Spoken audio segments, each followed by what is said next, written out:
In today's video, Senator John Fetterman destroys The View in a heated exchange over him voting to reopen the government. Secondly, UC Berkeley descended into chaos last night after Antifa attacked Turning Point USA attendees, and now the Republicans are offering their own version of a healthcare plan. We'll cover both sides to all of these stories, but let's start with what the senator said this morning. Take a look.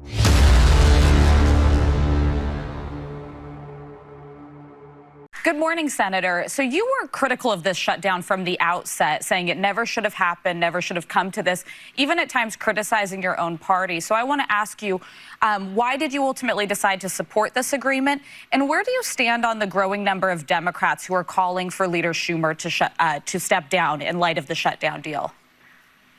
Oh, there's a lot there. Well, first of all, it's not like I agreed to that. I mean, I've been consistently. Now, remember, this all that went back to March. I effectively kind of led the charge now that it's wrong to shut our government down.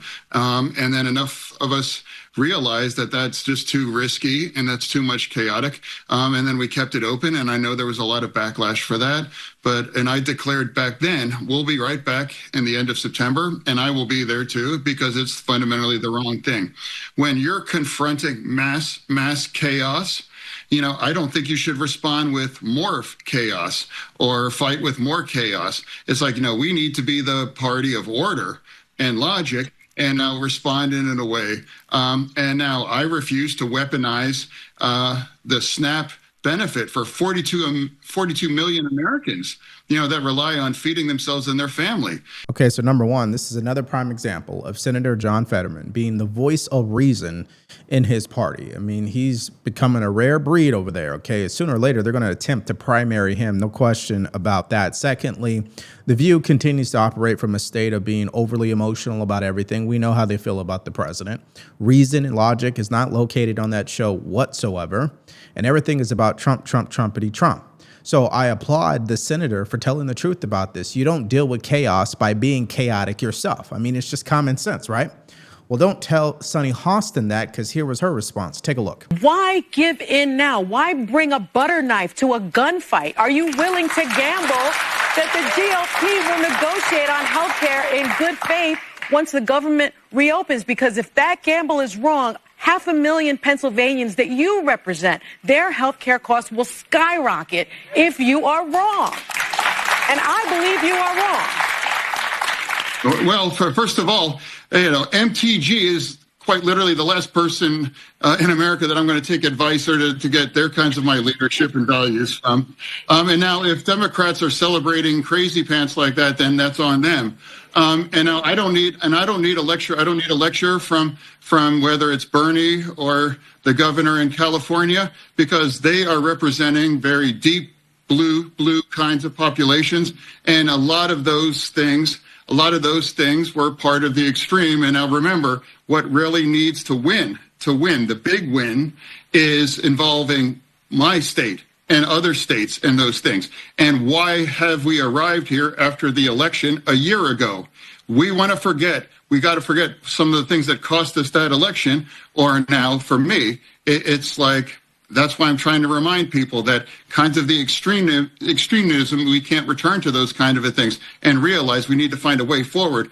And I would like to, rather than cite MTG, I'm going to cite one of the new governor-elects saying that my election is not a green light to continue this shutdown. Okay, so if you've been watching my show for quite some time, you already know what the answer is here, okay? And that is trying to fight about ACA subsidies when a government has been shut down is ridiculous, okay? It violates all principles. And what I mean by that is if you say you're fighting for your constituents, you care about American families, right? You want American families to be able to thrive in this economy, why would you allow the government to shut down? I'm not understanding that. 42 million people are on SNAP, including WIC. Military personnel need to be paid. Air traffic controllers are not paid, and not to mention all the other federal employees who were not paid.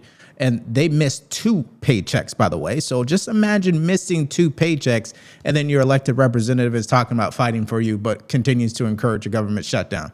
That makes no sense whatsoever, okay? And so I'm glad that we had the 8 Democrats who came to their senses. Now here's Laura Trump reacting to Senator John Fetterman and his recent statements and behavior.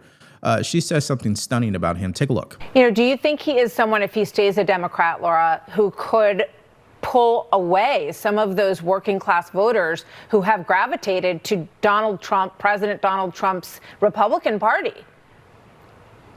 Well, I would say John Fetterman has a lot more in common with Donald Trump right now than he does with most in his own party. And like so, you know, he is a bit of a unique individual in that way. What I would advise the Democrats, not that I'm in the place of giving them advice, if you want to win anyone back into your party that has left, you ought to start acting more like John Fetterman. It's common sense. It's what the American people want to see. And it's putting country above party. And we're grateful for that. Yeah. Well, there's one thing I do agree with Laura Trump on, is that common sense is very rare, and Fetterman can definitely exercise it. And we need more people like him that are Democrats.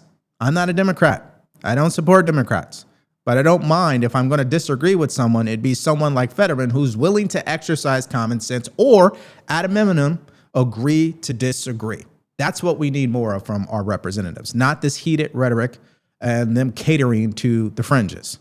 All right, let's go to our next story. Speaking of fringes, Antifa was in full display last night at UC Berkeley, wreaking havoc with violence and trying to disrupt conservatives attending Turning Point USA's event. Hear more on this now. Anytime, any place, bunch of fascists in the face!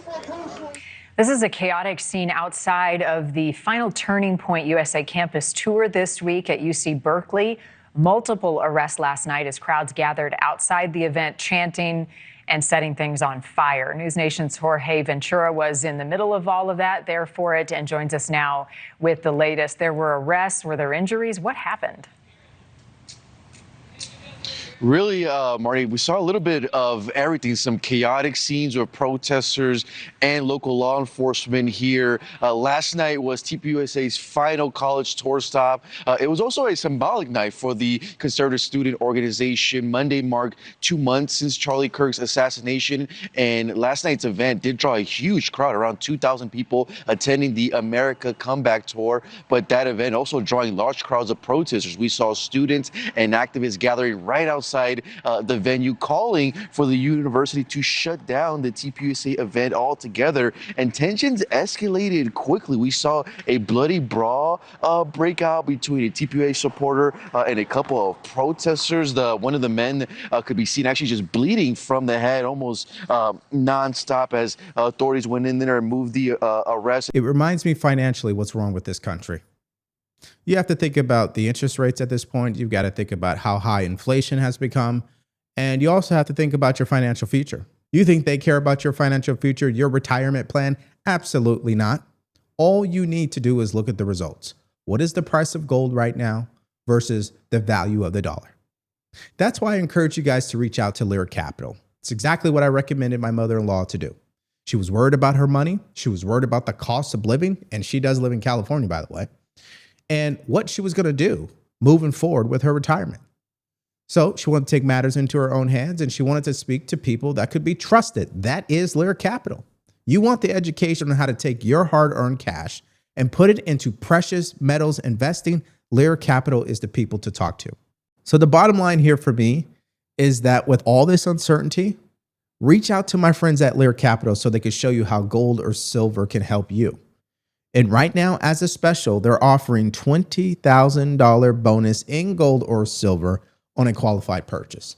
All you have to do is call them at 1-800-920-8388. That number again is 1-800-920-8388. Or you could go to the link in the description below at leardevori.com. Number one, UC Berkeley is back to their old ways, which means they are allowing Antifa to run rampant on their campus during these events. This is nothing new. They have a history of allowing this to happen. Number two, I hope the DOJ is paying attention. We're going to get to what their reaction is, which came in this morning. But they need to hold these people accountable. When I say people, I'm talking about Antifa anarchists. These people are causing havoc. Accountability needs to come. And three, you know, for people who cry about free speech all day long and accuse the president of trying to suppress criticism, you think they'd allow people from Turning Point USA to peacefully move throughout the campus, have their event, and leave. But I guess rules for them, not for me, right? I think that's the mindset. Okay, let's hear more. And throughout the night, the protesters were mocking the assassination of Charlie Kirk, as heard here.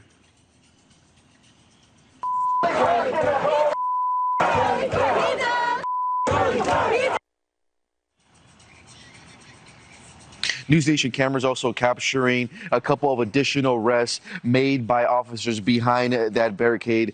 This would happen when individuals would try to kind of break through, get closer to the venue where the attendees were. We saw just a huge kind of beef up of security presence from not only local law enforcement, campus, but also included United States Coast Guard and San Francisco Sheriff's Office. But we saw several arrests here last night, Marty. Here you see Berkeley, this campus, the student population overwhelmingly liberal, and for conservatives, they view this as essentially the battleground of the culture war now for the Gen Z vote. But the event did finish around 8:30, 9 p.m. We didn't see any of the clashes with counter-protesters and the attendees, and that was really the main goal of local law enforcement here last night at UC Berkeley, Martin. Yeah, now, of course, the people who believe that Antifa is not an organization, they're not organized, it's just an idea. Okay, why were these flyers going around campus looking to recruit people to push back on this event?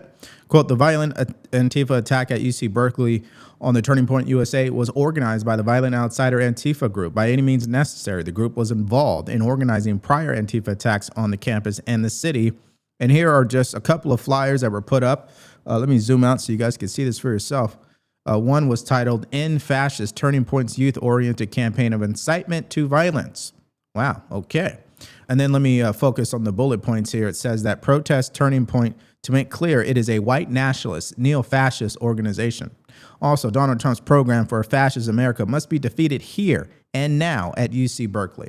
And also defend Black, Latino, LGBT plus immigrant and minority students, faculty, and staff from all fascist intimidation and attacks on individual liberty and all human rights. It's interesting that they take this approach, but then you guys are attacking their individual liberty when they just want to hold an event. They're not impeding on anybody's privacy or violating anybody's rights. It's interesting how that logic doesn't apply to themselves. Break it up! Break it up! Police! Break it up! Police! Break it up! Hey, white boy! Break it up! You're bleeding, bitch! Yep. Hey, white boy! You're bleeding, white boy! Hey, white boy! White boy! You're bleeding! Break it up! What happened? What happened, white boy? Relax. Take a deep breath. Relax. Relax. What happened, white boy? Hey, white boy! What the fuck happened? Guy tried to rob me. Okay. Can you guys step back, please? You guys can film, but just... Talk now, or you... Hey, you got cracked up. You got cracked, motherfucker.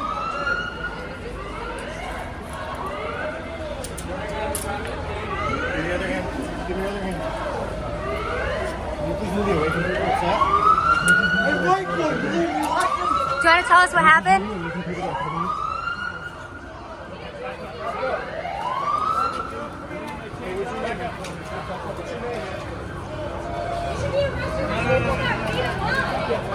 Yeah, you know, we have a problem in this country when the police arrest the victim and not the perpetrator. We know you have a problem in this country when Democrats celebrate the perpetrator, defend the perpetrator over the victims. This is what we've come to as a society. Now, what can we do about it? Well, we got to call it out. We got to push back with our thought process, our critical thinking, and continue to show the evidence of why this is wrong. Now, listen, the only way this is truly going to get solved, in my opinion, is the Department of Justice needs to wake up and do something about this. That's my own personal opinion. And saying that, here's what one of them had to say. We saw all of this at Berkeley back in 2017. You see, Berkeley was sued and settled the case. The civil rights will investigate what happened here. And I see several issues of serious concern regarding campus and local security and Antifa's ability to operate with impunity in California. Well, federal government, what are you guys doing? Get in there and get Antifa out. I'm not understanding why we haven't done that yet. I think violence is the work of the weak and not the strong. Violence is what's resorted to when you run out of ideas and you run out of ways to improve outcomes. So you resort to the worst behavior that we can engage in as humans. And it goes both ways. We're seeing a lot more Democrat of it here in some of the things that we show here.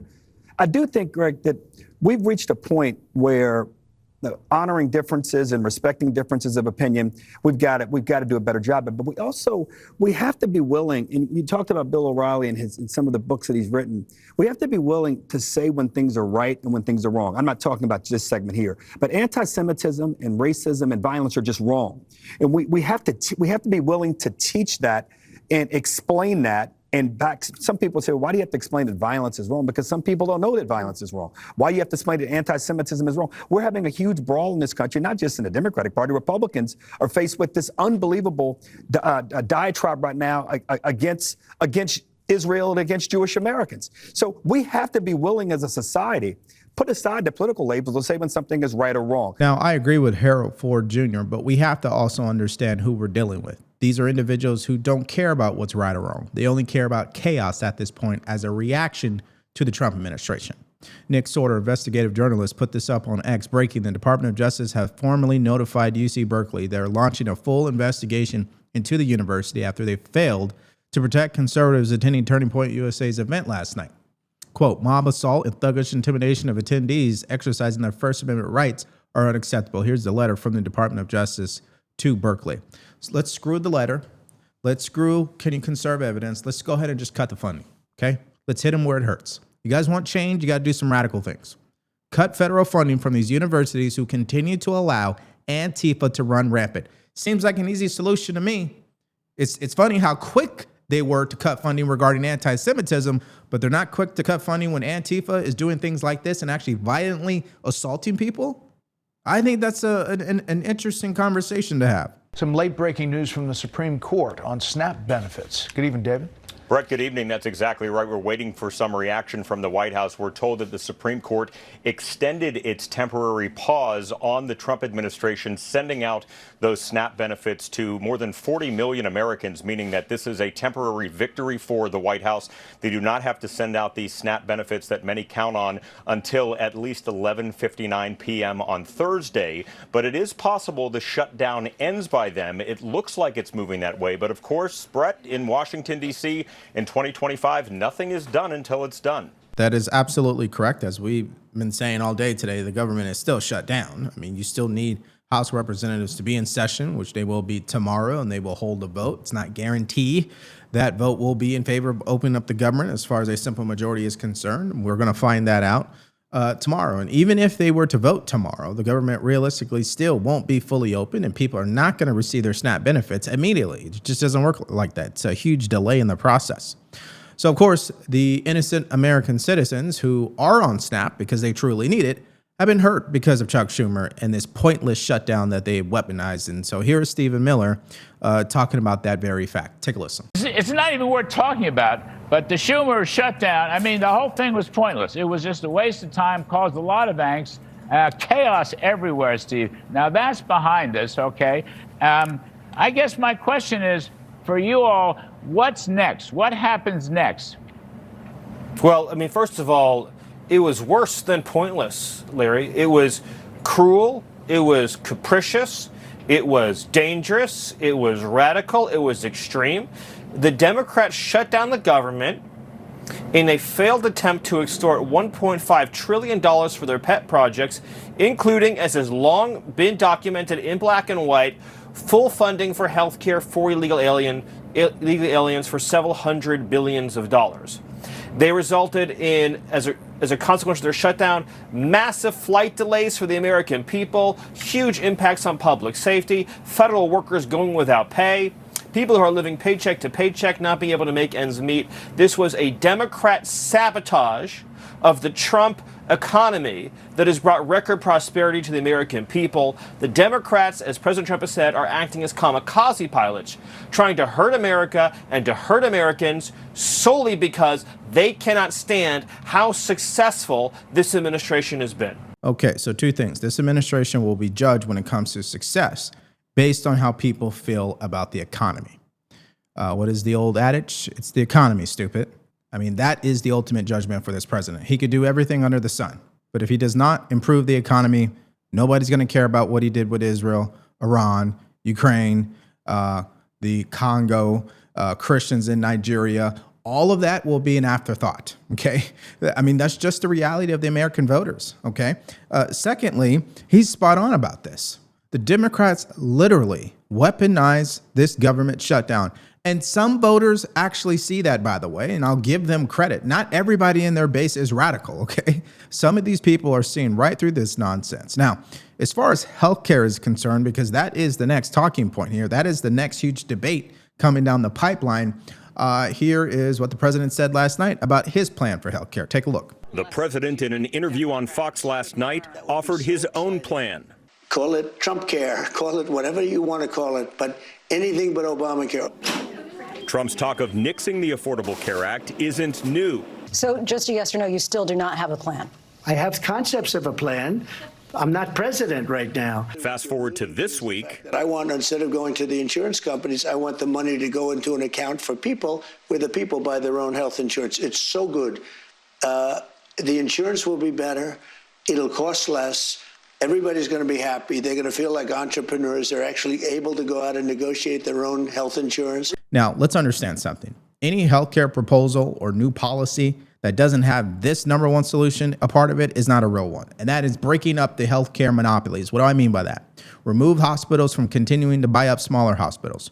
Remove the pharmaceutical companies from dominating a particular drug. Okay, there needs to be open competition. Secondly, we need to be able to see real price transparency from the top down. I don't care if it's a hospital visit. I don't care if it's a prescription drug, a surgery. Every single item that the customer is being charged, they should be well aware of how much it is and what they're being charged. And number three, which I think is the most obvious one out of all of this, is let the person choose what plan they want and what doctor they want. They should not be restricted whatsoever. That's what I'm talking about, an open market. I should have the ability to choose whatever I want, whoever I want, wherever I want.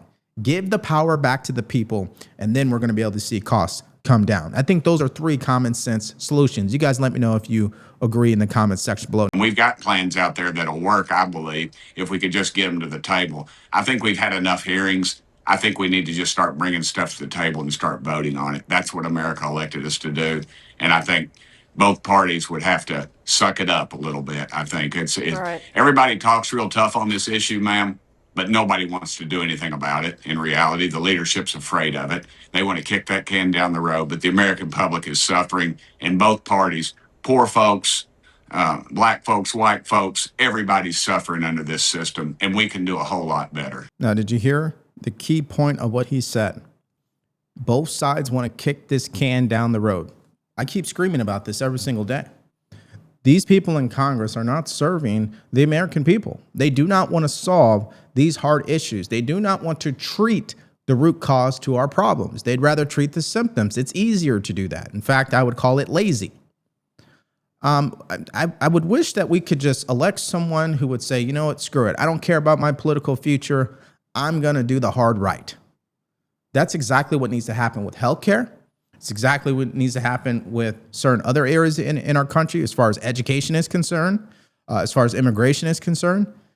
There's just so many topics here that Congress continues to kick down the road, including our federal budget. Just do the hard right. One of the other pieces of this affordability crisis that many Americans are dealing with has to do with health care. Obviously, this is what Democrats say that they were trying to focus in on. Your Republican colleague, Mike Lawler, said that he is open to a one-year extension of the subsidies for the Affordable Care Act for Obamacare, so to help people pay those premiums. That would mean that Mike Johnson would have to put that for a vote. Would you support the subsidies?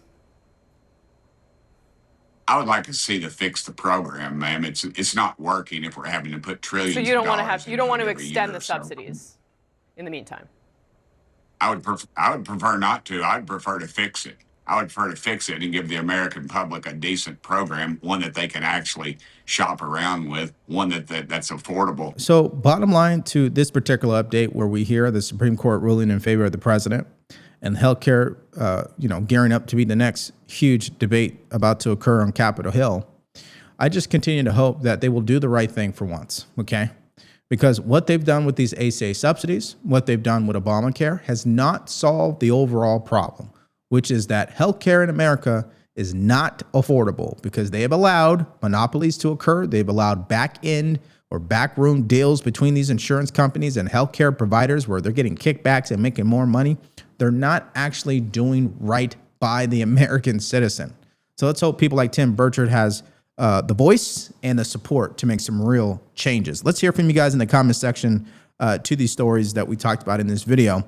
Obviously, starting with Senator John Fetterman. I mean, this guy is filled with common sense. We don't agree on everything with him. And I love that we can agree to disagree. What do you make of his performance on The View? Okay. Secondly, what do you make of what happened at UC Berkeley last night as Antifa continues to roam this country, wreaking havoc? Where is the Department of Justice? Let me know if you guys agree with that. And then finally, why don't you give me one of your solutions to healthcare? What would you change about our current healthcare system that you believe would make it affordable? Just give me all your answers, your thoughts, and your comments in the comment section below. Now, let's go to our next video. Chuck Schumer, he is continuing to get nightmare news from his own party. And now CNN has released a devastating poll that he has the lowest approval rating in his entire party. It's getting bad. If you guys missed out on that update and more, all you have to do is click on that video because it's coming up right now.